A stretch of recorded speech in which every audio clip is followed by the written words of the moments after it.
The night the power went out forever began like every other summer night in Briar Hollow. Cicadas buzzing, porch lights flickering on one by one, televisions humming softly behind windows, until at exactly 9:17 p.m. every light died at once as if the town had taken a single breath and forgotten how to exhale. Street lamps snapping off, houses plunging into darkness, refrigerators falling silent, phones losing signal in the same instant. And at first people laughed it off as a blackout, stepping outside with flashlights and candles, calling neighbors, waiting for the familiar distant thrum of electricity to return. But it never did, not in minutes, not in hours, not when dawn came gray and wrong, without the usual glow of traffic lights or neon signs. And that was when the first glow appeared, not from bulbs or screens, but from the empty spaces where light used to live, hovering above dead street lamps, pulling in abandoned shop windows, drifting through school hallways, where fluorescent lights had once buzzed soft and beautiful, and terrifying shapes like half-remembered animals made of pale blue and sickly gold light, moving slowly as if learning how to exist. And the town learned quickly that they never appeared in true darkness, only in places that remembered being lit.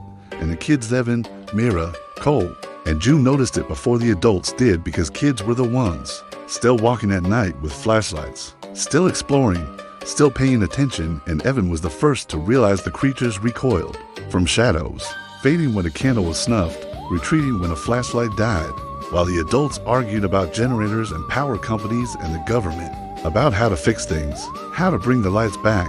And every attempt failed, generators sputtering out as if drained, solar panels cracking overnight, batteries dying faster than physics allowed.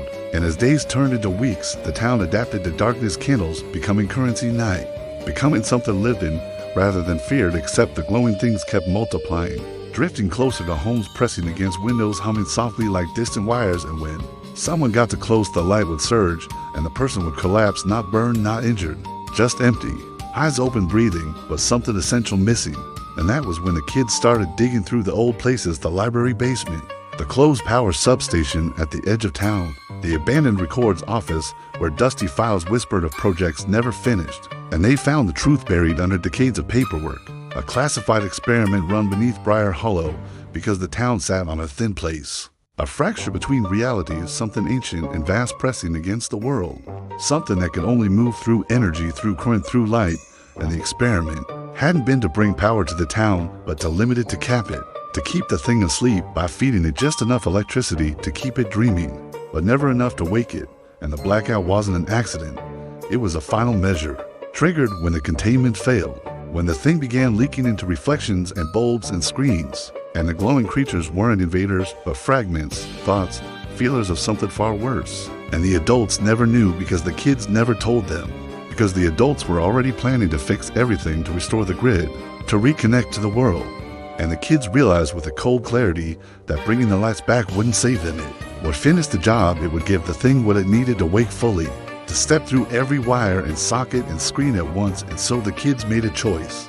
No one should have to make sabotage in every attempt to restore power, cutting generator lines, draining batteries, spreading rumors about danger, about fires, about radiation, becoming villains in their own town to keep the darkness intact, while the glowing creatures grew restless, clustering thicker around old power lines and substations, humming louder each night.